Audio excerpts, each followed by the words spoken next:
Kalaboso ang tatlong lalaki matapos nakawan ng motor ang isang batang magkasintahan. At ang isa sa mga sospek ay ginahasa pa ang ninakawan nila ng motor. Nangyari ang insidente noong bandang alas 2 ng madaling araw ng Sabado, Agosto 3 sa Sampaguita Road, Tanay Rizal. Sa nangyaring insidente, ang suspect dito ay tatlong kalalakihan at ang biktima ay magkasintahan na babae at lalaki. Bali, nangyari ito sa Sampaloc Road, Barangay Plaza Aldea, Tanay Rizal. Kumbaga, galing Pililya kasi itong magnobya at magnobyo. So, pauwi sila ng Sitio Waray, Barangay Plaza Aldea, nang sila ay sundan ng mga suspect na nakasakay sa isang motor. Tatlo sila. So, nang makarating sila sa area, agad silang pinahinto. At kumbaga, kinat sila ng motor na yun at tinutukan ng baril. Sinubukan pa ng mga biktima na umiwas, pero nadulas sila. Kumbaga, sumemplang. Doon na sila na-corner ng mga suspect na. Maulan ang panahon ng mangyari ang insidente, kaya napagpasyahan na lang ng magkasintahan na sa bahay na lang ng nobyo sila tutuloy. Pero habang papauwi na sila, sinundan na sila ng tatlong lalaki na nakasakay sa iisang motor. Papauwi na sana ang magkasintahan sa kanilang tahanan. Pero habang binabaybay nila itong daanan na ito dito sa Sampaloc Road sa Tanay Rizal, ay bigla na lang merong tatlong lalaking sumusunod sa kanila na nakasakay sa isang motorsiklo. At pinagtangkaan nga sila nitong nakawan at kuhanin yung kanilang sinasakyan na motorsiklo. Sinubukan pa na nagmamanehong lalaki na iiwas ito, pat nag-U-turn ito dito sa area na ito para makaiwas sa mga magnanakaw, pero nakalulungkot sila ay sumemplang at na-corner na ng mga magnanakaw. Nang madala ang mga biktima at ang motor, basta na lang iniwan ng mga sospek ang lalaki sa isang madilim na bahagi ng Barangay Pinugay sa Baras. Pero ang isang sospek na si alias Jojo, dinala pa ang babaeng biktima sa isang bakanting bahay para doon halayin. Nang pakawalan ang biktima, inalam pa nito ang address at numero ng babae para pagbantaang papatayin kung sakaling magsumbong sa mga otoridad. Sa mga follow-up namin na investigation, nangyari ang panggagahasa sa babaeng biktima sa Barangay Pinugay, Baras, Rizal. Doon siya ginawa ng kahalayan sa isang bakanting bahay sa area na yun. Nakatanggap kami ng report galing sa lalaking biktima na iniwan siya sa Barangay Pinugay din ng madaling araw at nakahingi siya ng tulong at nakarating siya sa amin dito sa Tanay Rizal mga 3 or 3:30 ng hapon na.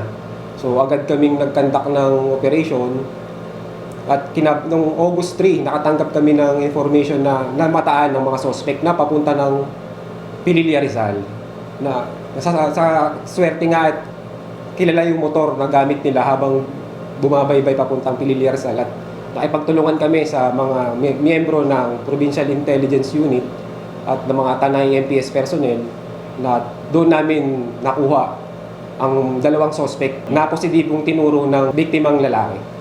Nakulong na rin ang mga suspect noon dahil sa maraming kaso. Isa na nga rito ang carnapping. Pero nakalaya rin ito noong Abril, ngayong taon. Pero nang makalaya naman ang mga ito, sinamantala naman nilang gamitin ang kanilang kalayaan sa paggawa ng krimen. Bukod sa insidenteng ito, marami pa silang nabiktima sa buong lalawigan. Kamakailan nga lang nang makita ang social media post ng PNP Rizal, dinagsapan ng maraming sumbong ang mga sospek. At itong nakaraang araw nga lang, nanganap na naman ang tatlo sa lungsod naman ng Antipolo pagkatapos nilang nakawin ang motor ng dalawang biktima. Kapansin-pansin rin na walang plaka ang kanilang ginagamit na motor sa pangangarnap. Hindi naman itinanggi ng tatlong sospek ang ginawa nilang pangangarnap, pero itinanggi nila ang basta na lang pag-iwan sa lalaking biktima. Sa katunayan nga raw, nagmagandang loob pa nga raw sila rito at inihatid sa sakayan. At pagkatapos ay binigyan pa ng pamasahe pa uwi. Itinanggi rin ni alias Jojo ang di umano'y panggagahasa niya sa babaeng biktima. Inihatid niya nga lang raw ang babae sa sakayan para makauwi ng mas mabilis. Wala pong katotohanan na ginahasa ko siya. Kasi siguro po malalaman na lang naman din po yun pagka pina-check yung ano niya. Ito po. Siyempre, yun na naman po siguro magpapatunay ron na wala po kaming ginawang ganun. At kung ginawa ko po siguro yun, siguro meron din may phobia ng babae. Parang sa akin po kasi, siguro sa korte na lang po siguro, sa pagdinig na lang po siguro ng kaso. Ano na lang po. Pero, yung nagkahiwalay nga po kami na sinasabi nila, hinatid ko po sa sakayan yung babae. Bali, nung nagkahiwalay po kami, silang dalawa na po nakakalam nung saan po nila iniwan. Itinanggi rin nila na maraming beses na nilang ginawa ang pagnanakaw. Ayon sa kanila, isang beses pa nga lang nila ito ginagawa at udyok lang daw ito ng kawalan ng trabaho. Opo, isang beses lang. Siguro po, sa hirap na rin ng buhay po na wala tumatanggap sa amin trabaho. Patuloy ang investigasyon ng mga pulis kung ang mga sospek ay nasa ilalim ba ng impluensya ng droga at kung sangkot sa mas malaking grupo ng carnappers. Sinubukan naman nating makapanayam ang biktima pero hindi pa sila handang magpaunlak dahil sa nararanasang trauma sa pangyayari. Payo naman ng Tanay MPS, Pinag-aalala namin ng mga publiko na mag-ingat at kung kaya naman huwag tayong lalabas ng mga oras ng gabi at gagala para lamang kumbaga mag-date sa labas ng di ganung oras ay napakadelikado.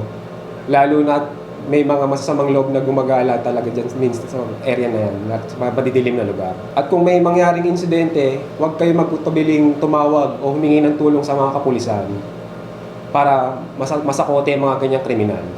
Josh De La Cruz nag-uulat para sa Bravo News Nationwide.